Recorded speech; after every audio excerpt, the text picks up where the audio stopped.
ఈ నోటు ప్రకారం ఆరోగ్యశ్రీ పథకాన్ని ఇక వాళ్ళు నడపలేము అని వాళ్ళ హెల్ప్లెస్నెస్ ఈ నోటు ద్వారా తెలియజేయడం జరిగింది. ఈ నోట్ ఏం చెప్తుంది అంటే దూదికి సూదికి కూడా డబ్బులు లేవు అని వీళ్ళ ఆవేదన వ్యక్తం చేయడం జరిగింది. దీని సారాంశం ఏమిటి అంటే ఇప్పటికీ వీళ్లకు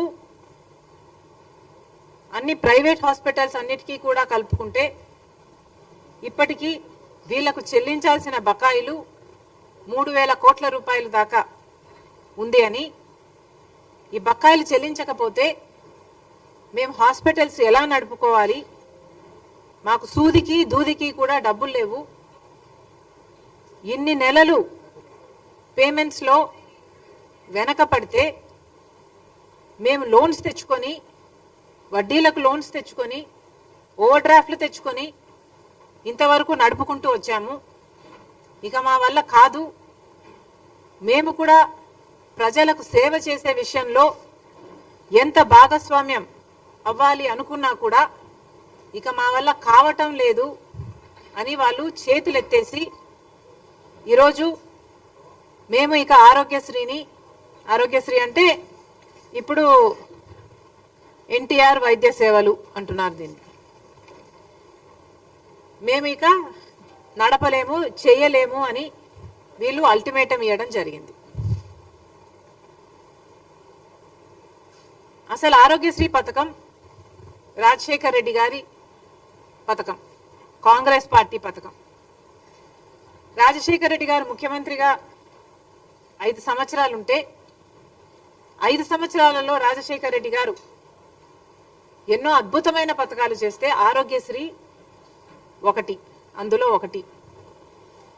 ఈ ఆరోగ్యశ్రీ పథకం ఆయన డాక్టర్ కాబట్టి రోగులకున్న కష్టాలు, ఆ కుటుంబాలకు ఎదురయ్యే అప్పులు బాధలు అన్ని అర్థం చేసుకున్నవాడు కాబట్టి ఆరోగ్యశ్రీ పథకం ఎంత ముఖ్యమో గ్రహించాడు కాబట్టి తన పాదయాత్రలో ప్రజలకు అప్పులు అవుతున్నాయి అంశాలలో అనారోగ్యం ఒకటని గ్రహించాడు కాబట్టి రాజశేఖర్ రెడ్డి గారు ఆరోగ్యశ్రీ పథకాన్ని ప్రవేశపెట్టడం జరిగింది.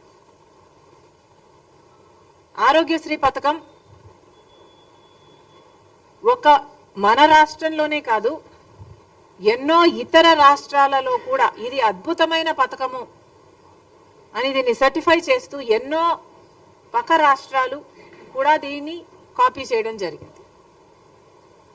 ఈరోజు మన భారతదేశంలో ఆయుష్మాన్ భారత్ అయినా యుఎస్ లాంటి దేశాలైనా ఇలాంటి ఎన్నో ఈ ఆరోగ్యశ్రీ పథకాన్ని కాపీ చేయడం జరిగింది. అలాంటి ఆరోగ్యశ్రీ పథకం ఈరోజు ఏ స్థితిలో ఉందో, ఎంత దుస్థితి ఉందో ఒకసారి గమనించమని కోరుతున్నాం. వీళ్ళు ఈ లేఖలో చెప్పిన ప్రకారము సెప్టెంబర్ 23లో మాకు ఆఖరిన పేమెంట్స్ వచ్చాయి.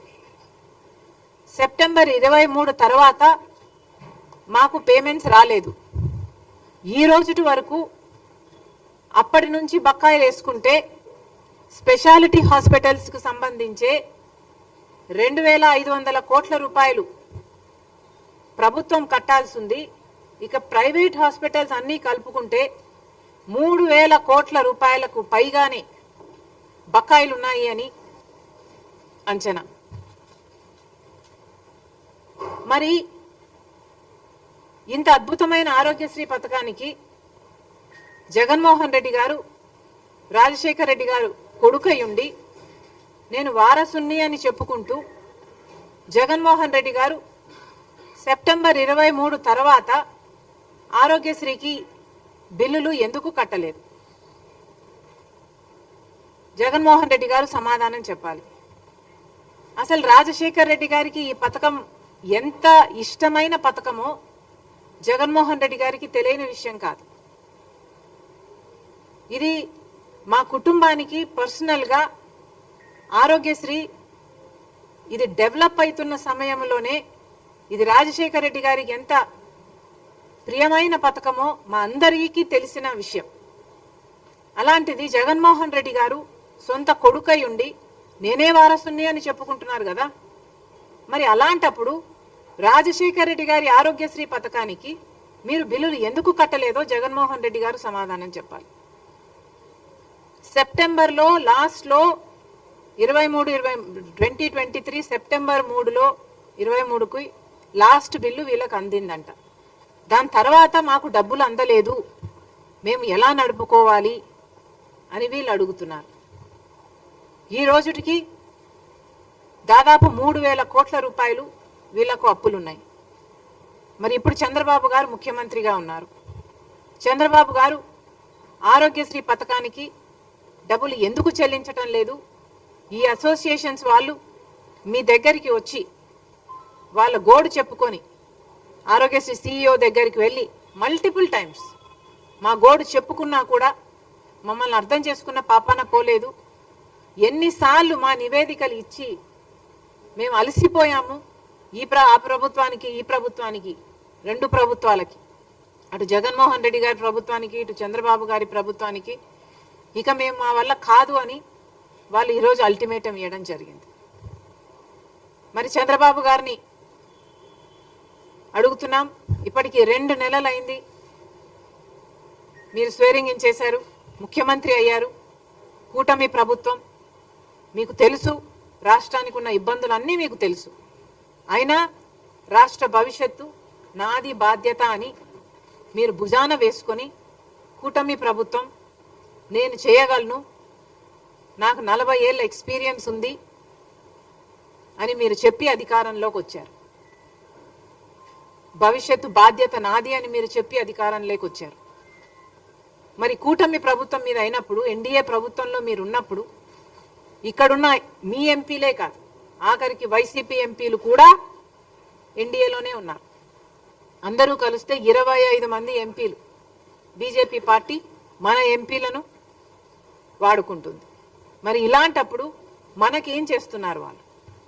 మనకు కనీసం ఆరోగ్యశ్రీకి కూడా బిల్లులు ఇచ్చుకోలేని స్థితిలో మనం ఉన్నాము. ఉంటే ఎన్డీఏ ప్రభుత్వం ఏం చేస్తుందో చంద్రబాబు గారు, బీజేపీ పార్టీ సమాధానం చెప్పాలి. మళ్ళీ చెప్తున్నాం, ఆరోగ్యశ్రీ పథకం అన్నది అద్భుతమైన పథకం. ఎవరు మొదలు పెట్టారు అన్న విషయం పక్కన పెడితే, as a scheme Aarogyasri is an excellent scheme. దేశ విదేశాలలో ఎంతో మంది దీన్ని మళ్ళీ ఎమ్యులేట్ చేయడం జరిగింది. కారణం, ఇది ఎంతో మంది పేద ప్రజలకు ఆసరా ఇచ్చే పథకం కాబట్టి ఈ ఆరోగ్యశ్రీ పథకాన్ని రక్షించాల్సిన బాధ్యత ప్రతి నాయకునికి ఉంది, ఇర్రెస్పెక్టివ్ ఆఫ్ పార్టీస్. ఎవరు అధికారంలోకి వచ్చినా కూడా. నాకైతే ఆశ్చర్యంగా ఉంది, జగన్మోహన్ రెడ్డి గారు సెప్టెంబర్లో బిల్లులు చెల్లించారు, ఆ తర్వాత ఆరోగ్యశ్రీకి బిల్లులే చెల్లించలేదు అని. అసలు ఆరోగ్యశ్రీకే కాదు, ఫీజు రీయింబర్స్మెంట్ కూడా బకాయిలు ఉన్నాయి. అసలు జగన్మోహన్ రెడ్డి గారు, రాజశేఖర రెడ్డి గారు తలపెట్టిన జలయజ్ఞంకు కూడా 54 ప్రాజెక్టులు రాజశేఖర రెడ్డి గారు తలపెడితే 12 ప్రాజెక్టులు రాజశేఖర రెడ్డి గారు పూర్తి చేస్తే 42 ప్రాజెక్టులు మిగిలిపోయిన ప్రాజెక్టులను నేను 6 నెలల్లో పూర్తి చేస్తాను అని చెప్పిన జగన్మోహన్ రెడ్డి గారు, నేనే వారసుని అని చెప్పుకుంటున్న జగన్మోహన్ రెడ్డి గారు, మరి రాజశేఖర రెడ్డి గారి జలయజ్ఞం ప్రాజెక్టులు మీరు ఎందుకు పూర్తి చేయలేదు? మీరు సమాధానం చెప్పాల్సిన అవసరం ఉంది. మీరు రాజశేఖర రెడ్డి గారికి ఇంత ప్రియమైన ఆరోగ్యశ్రీ పథకానికి కూడా బిల్లులు చెల్లించలేదు. జగన్మోహన్ రెడ్డి గారి విషయం పక్కన పెడితే ఇప్పుడు చంద్రబాబు గారు ముఖ్యమంత్రిగా ఉన్నారు. Irrespective of parties, this is an excellent scheme. Chandrababu గారికి ఆరోగ్యశ్రీని రక్షించాల్సిన బాధ్యత ఎంతైనా ఉంది. ఆరోగ్యశ్రీ మన ప్రజలకు ఎంతో పనికొచ్చే పథకం కాబట్టి చంద్రబాబు గారు వెంటనే జోక్యం చేసుకోవాలి. మళ్ళీ చెప్తున్నాం, ఎన్డీఏకి మన అందరు ఎంపీలు, 25 మంది ఎంపీలు పార్టీలకు అతీతంగా మొత్తం అందరూ ఊడిగలు చేస్తున్నారు బీజేపీ పార్టీకి. మరి అలాంటప్పుడు కనీసం ఆరోగ్యశ్రీని కూడా బతికించుకోలేకపోతే మరి ఇంతమంది ఎంపీలు బీజేపీకి ఇచ్చి ఏమి లాభం? చంద్రబాబు గారు ఎలాగైనా చేసి ఏం చేస్తారో తెలియదు. రాష్ట్రం ఈ బడ్జెట్ నుంచి ఇస్తారో, కేంద్రం నుంచి తెస్తారో, ఏమి చేస్తారో ప్రజలకు అనవసరము, కానీ ఆరోగ్యశ్రీని బతికించాలని కాంగ్రెస్ పార్టీ డిమాండ్ చేస్తుంది.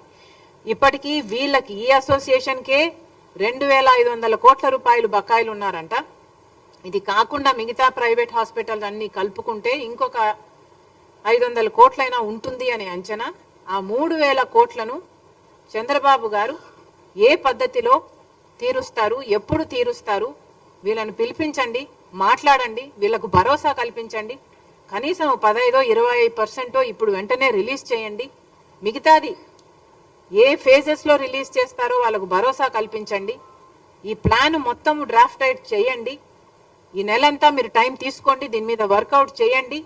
కానీ ఈ నెల దాటిన తర్వాత కూడా ఇదే పరిస్థితి ఉంటే కాంగ్రెస్ పార్టీ ఎక్కడికక్కడ ఆందోళనలు చేస్తాం, ధర్నాలు చేస్తాం. ఆరోగ్యశ్రీని బతికించుకునే ప్రయత్నం, ఆ కొట్లాట కాంగ్రెస్ పార్టీ తప్పకుండా చేస్తుందని చంద్రబాబు గారిని హెచ్చరిస్తున్నాం. తర్వాత చంద్రబాబు గారి బాబు ష్యూరిటీ భవిష్యత్ గ్యారంటీ, ఇది చంద్రబాబు గారి సూపర్ 6. ఈ సూపర్ 6 లో భాగంగా చంద్రబాబు గారు కొన్ని వాగ్దానాలు ఇచ్చారు. వీటిల్లో స్కూల్కి వెళ్లే ప్రతి బిడ్డకు 15,000 ఇస్తామని, ప్రతి రైతుకి 20,000 ఇస్తామని, ప్రతి మహిళకు 18,000 ఇస్తామని, ఇలాంటివి ఎన్నో చేశారు. అఫ్ కోర్స్ ఆయన అధికారం లేకొచ్చి 2 నెలలు మాత్రమే అయింది కాబట్టి ఇవన్నీ అమలు చేయాలి అని మేము కోరుతున్నాము. ఇంకా ప్రాబబ్లీ డిమాండ్ చేసే స్టేజ్కు రాలేదు ఇది. కానీ గత ప్రభుత్వం అమ్మఒడిని జూన్ జూలై ప్రాంతంలో ఇచ్చేవాళ్ళు. వాళ్ళు ఇచ్చిన అమ్మఒడిని వాళ్ళు తల్లికి ఎంతమంది బిడ్డలున్నా 15,000 ఇచ్చేవాళ్ళు. కానీ చంద్రబాబు గారు ఎంతమంది బిడ్డలుంటే అంతమందికి 15,000 ఇస్తామని చెప్పారు. మరి ఇప్పటి వరకు చంద్రబాబు గారు ఈ పథకం మీద ఏ క్లారిటీ ఇవ్వలేదు. లోకేష్ గారు అయితే ఈ పథకం ఈ సంవత్సరం జరగకపోవచ్చు అని కూడా మాట్లాడుతున్నారు. కాబట్టి ఏ మాత్రం అవకాశం ఉన్నా ఈ పథకాన్ని వెంటనే అమలు చేయాలి అని డిమాండ్ చేస్తున్నాం. ఎందుకంటే మీరు చెప్తున్న సాకు ఇప్పుడు డేటా లేదు, మీ దగ్గర ఇన్ఫర్మేషన్ లేదు అని చెప్తున్నారు. కానీ గత ప్రభుత్వం డేటా అయినా ఉండాలి కదా. గత ప్రభుత్వం పథకం మీరు ఫాలో అవుతున్నప్పుడు కనీసం ఆ మేరకైనా మీరు ఇవ్వాలి కదా. అంటే 1 చైల్డ్ పర్ ఫ్యామిలీకి 1 చైల్డ్ అయినా ఆ డేటా అయినా మీ దగ్గర ఉంటుంది కదా. Why not start with them? మళ్ళీ కొసరు ఏదన్నా ఉంటే మళ్ళీ మీరు యాడ్ ఆన్ చేసుకోవచ్చు. కానీ అసలే ఇవ్వకపోవడం, అది కూడా జూన్ జూలై ఈ మాసాలలో ఇస్తే ఆ తల్లులకు పనికొచ్చే పథకం ఇది. కాబట్టి చంద్రబాబు గారు ఈ పథకం తల్లి దీవెన, అదేనా, తల్లికి వందనం, ఈ పథకం కింద ఏ మాత్రం వీలున్నా కనీసం 1 చైల్డ్ కైనా ఇవ్వాలని కాంగ్రెస్ పార్టీ కోరుతుంది. అలాగే మహిళలకి ఉచిత బస్సు, దీంట్లో ప్రాబ్లం ఏమిటో మాకైతే అర్థం కావటం లేదు. సూపర్ 6 లో భాగంగా మీరు మహిళలకి బస్సులో ప్రయాణం ఉచితం అని మీరు చెప్పారు. మరి దీంట్లో విధి విధానాలు ఏముంటాయి? మహిళలు అన్నాక మహిళలే కదా. ఒక మహిళ బస్సు ఎక్కితే 0 టికెట్ ఇవ్వాలి, ఫ్రీ టికెట్ ఇవ్వాలి. It's as simple as that. Telangana ప్రభుత్వము అధికారంలోకి వచ్చిన వెంటనే ఈ పథకాన్ని అమలు చేయగలిగినప్పుడు మీరు అధికారంలోకి వచ్చిన వెంటనే ఇదే పథకాన్ని, మహిళలకు ఫ్రీ టికెట్ ఇచ్చే పథకాన్ని ఎందుకు అమలు చేయలేకపోతున్నారో మాకు అర్థం కావటం లేదు. కనీసం ఇంత చిన్న పథకాన్ని కూడా అమలు చేసే ధైర్యం మీరు కనపరచకపోతే ఇది ఎలా అర్థం చేసుకోవాలో కూడా ప్రజలకు అర్థం కావటం లేదు. కాబట్టి కనీసం ఈ పథకం, మహిళలకు ఉచిత బస్సు అనే ఈ పథకమైనా వెంటనే అమలు చేయాలని కాంగ్రెస్ పార్టీ డిమాండ్ చేస్తుంది. తర్వాత రైతులకు ఏటా 20,000 ఇస్తామని చంద్రబాబు గారు చెప్పారు. మరి దానికి విధి విధానాలు అంటున్నారు. 80 లక్షల మంది రైతులు, కనీసం మీరు జూన్ జూలైలో ఇస్తే వాళ్ళకి పంట వేసుకోవడానికైనా పనికొచ్చేది. అది ఇవ్వకపోగా, అది ఎప్పుడు ఇస్తారా అని రైతులందరూ ఎదురు చూస్తుంటే అది ఇవ్వకపోగా విత్తనాల కోసం కొన్ని చోట్ల లైన్లలో నిలబడుతున్నారు అని మేము అడిగితే మమ్మల్ని ఎద్దేవా చేశారు. సరే పర్వాలేదు, రైతులు కష్టాలలో ఉన్నారు. వరదలు వచ్చాయి, పంటలు చాలా మందికి నష్టపోయారు. దాదాపు 2 లక్షల ఎకరాలలో నష్టం జరిగింది. కనీసం రైతు 15,000 రూపాయలైనా ఎకరాకు ఖర్చు పెట్టుకున్నాడు. మరి వాళ్ళకి మీరు నష్టపరిహారం చెల్లించండి అని మేము అదే పనిగా వరద ప్రాంతానికి వెళ్ళి నీళ్ళ నెక్ డీప్ వాటర్లోకి దిగి మరీ హైలైట్ చేసినా కూడా చంద్రబాబు గారి కంటికి కనిపించలేదు. మరి అలాంటి రైతులని, వరద ప్రాంతాలలో మునిగిపోయిన ఆ పంటల్ని పరిశీలించినట్టుగా మాకు చంద్రబాబు గారు కానీ, పవన్ కళ్యాణ్ గారు కానీ, పురంధేశ్వరి గారు కానీ మాకెక్కడా కనిపించలేదు. సరే, మీరు పర్యటించకపోయినా కూడా మేము పర్యటించాం కాబట్టి మేము చెప్తున్నాము, మీరు కనీసం రివ్యూ అయినా పెట్టి ఎంతమంది నష్టపోయారో అంచనా వేసి కనీసం 15,000 అయినా ఇవ్వండి అని మేము కోరటం జరిగింది. మీరేమో 3,000 ఇస్తామని చెప్పారు. ఆ 3,000 ఎక్కడికి సరిపోతుంది, ఎవరికి సరిపోతుంది? ఒకసారి ప్రభుత్వం ఆలోచన చేయాలి. ఏది అడిగినా ఈ మధ్య చంద్రబాబు గారు మాటకు ముందే డబ్బులు లేవు, గత ప్రభుత్వం అప్పులు చేసి వెళ్ళింది అంటున్నారు. అప్పులు చేసి వెళ్ళిన మాట వాస్తవం కావచ్చు, కానీ అప్పులు ఉన్నాయి అన్న సంగతి చంద్రబాబు గారికి తెలిసిన విషయమే. తెలిసే కూటమితో జత కట్టారు కాబట్టి ఈరోజు ప్రజలు ఆశలు పెట్టుకున్నారు. బీజేపీ అక్కడ అధికారంలో ఉంది, మీరు కూటమి పెట్టుకున్నారు. 25 ఎంపీలు వాళ్ళకే బుడిగలు చేస్తున్నారు. కాబట్టి అక్కడ నుంచి డబ్బులు తెచ్చే బాధ్యత కూడా చంద్రబాబు గారిదే. ఇలా ప్రతిదానికి డబ్బులు లేవు అనకుండా చంద్రబాబు గారు ఏం చేస్తారో, ఎలా చేస్తారో ఏదో ఒకటి చెయ్యాలి. అన్ని పథకాలకు డబ్బులు తీసుకురావాలని కాంగ్రెస్ పార్టీ డిమాండ్ చేస్తుంది. మీరేమైనా మాట్లాడతారా?